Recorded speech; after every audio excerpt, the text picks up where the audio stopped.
dilindungi loh, agar manusia itu tidak abadi, tidak bisa hidup selama-lamanya. Oke. Dan sekarang kita masuk ke pasal yang keempat. Ini keturunan Adam dan Hawa, Kain dan Habel. Kemudian manusia itu bersetubuh dengan Hawa, istrinya, dan mengandunglah perempuan itu, lalu melahirkan Kain. Maka kata perempuan itu, aku telah mendapat seorang anak laki-laki dengan pertolongan Tuhan. Selanjutnya dilahirkannya lah Habel, adik Kain, dan Habel menjadi gembala kambing domba, Kain menjadi petani.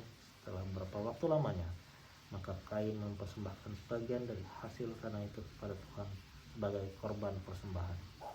Habel juga mempersembahkan korban persembahan dari anak sulung kambing dombanya, yakni lemak-lemaknya. Maka Tuhan mengindahkan Habel dan korban persembahannya itu. Tapi Kain dan korban persembahannya tidak diindahkan.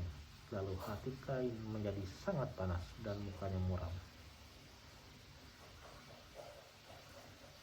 Firman Tuhan kepada Kain, mengapa hatimu panas dan mukamu muram? Nah, sampai di sini dulu ya.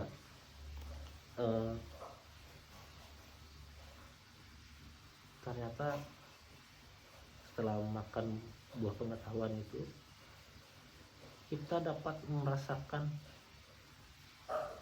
kecemburuan, iri hati. Nah ini, iri hati itu sudah ada sejak Kain dan Habel ya. Oke. Dan satu lagi yang menarik, ternyata walaupun sudah diusir dari Taman di Eden, manusia itu masih dekat dengan Allah, bisa berkomunikasi dua arah. Oke. Masih bisa berkomunikasi dua arah. Kalau sekarang mungkin ya masih ada lah mungkin berkomunikasi, tapi mungkin hanya beberapa orang aja yang bisa berkomunikasi dengan Allah, karena memang Allah yang memilih dengan siapa dia hendak berkomunikasi. Karena di sini kita lihat bahwa Tuhanlah yang bertanya atau berkata-kata, berfirman kepada Habel.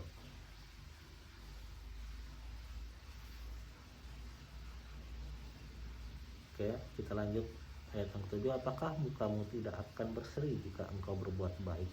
Tapi jika engkau tidak berbuat baik, dosa sudah mengintip di depan pintu. Ia sangat menggoda engkau, tapi engkau harus berkuasa atasnya. Kata Kain kepada Habel adiknya, marilah kita pergi ke padang. Ketika mereka ada di padang, tiba-tiba Kain memukul Habel adiknya itu, lalu membunuh dia. Wow. Hanya karena itu aja sebenarnya Kain membunuh Habel ya.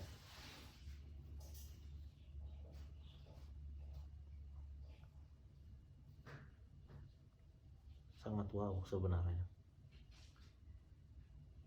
Hanya karena iri hati, maka darah ditumpahkan. Oke. Lanjut.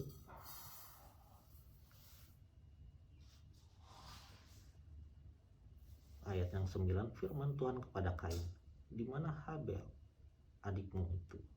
Jawabnya, aku tidak tahu. Apakah aku penjaga adikku?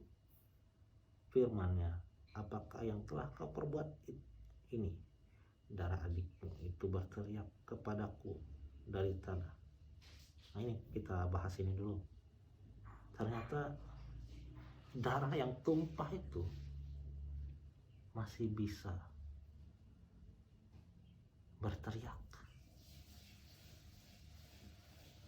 Artinya walaupun rohnya sudah tidak ada di situ, tapi jiwanya masih ada. Raga mati, jiwanya masih ada. Oke. Jiwanya lah yang berteriak-teriak.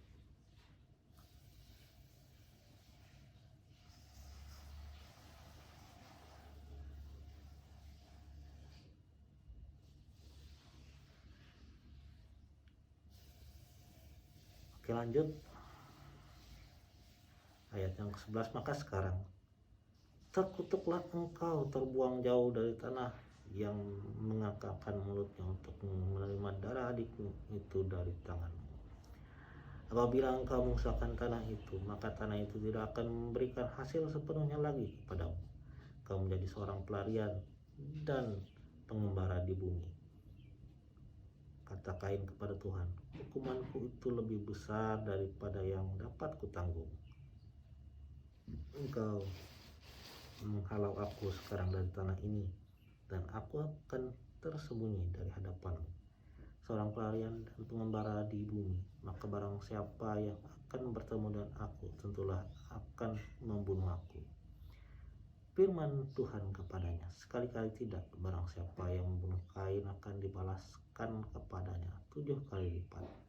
Kemudian Tuhan menaruh tanda pada Kain supaya ia jangan dibunuh oleh barang siapapun yang bertemu dengannya. Lalu Kain pergi dari hadapan Tuhan dan ia menetap di tanah Nod di sebelah timur Eden. Oke, sudah dikeluarkan dari taman di Eden, sudah di pinggirnya, tambah jauh lagi diusir. Nah ini terlihat ya bahwa banyak manusia-manusia itu menjelaskan, menguatkan bahwa banyak manusia yang diciptakan oleh Tuhan sebelum adanya Hawa. Oke. Di sini dijelaskan juga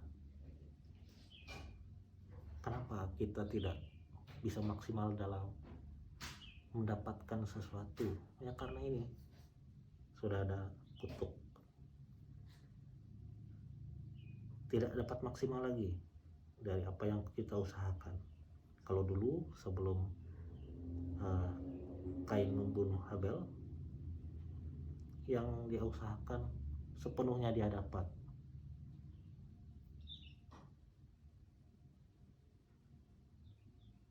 Dan yang dia perbuat pasti berhasil dalam mengelola tanah tersebut. Dan setelah kutuk itu, dia tidak lagi sepenuhnya dapat untuk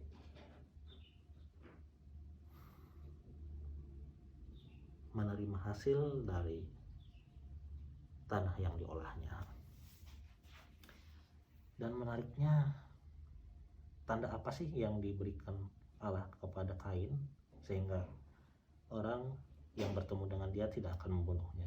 Itu sampai sekarang pun masih menjadi pertanyaan dalam benak saya. Oke, kita lanjut. Keturunan Kain, Set dan Enos. Kain bersetubuh dengan istrinya dan mengandunglah perempuan itu, lalu melahirkan Henok. Kemudian Kain mendirikan suatu kota dan dinamainya kota itu Henok menurut nama anaknya. Bagi Henok lahirlah Irad, dan Irad itu memperanakan Mehuyael, dan Mehuyael memperanakan Metusael, dan Metusael memperanakan Lamek. Lamek mengambil istri 2 orang, yang satu namanya Ada, yang lain Zila. Ada itu melahirkan Yabal, dialah yang menjadi bapak orang yang diam dalam kemah dan melihara ternak. Nama adiknya ialah Yubal, dialah yang menjadi bapak semua orang yang memainkan kecapi dan suling. Zila juga melahirkan anak, yakni Tubal Kain, bapak semua tukang tembaga dan tukang besi. Adik perempuan Tubal Kain ialah Naama. Oke, tuh keturunan-keturunan Kain.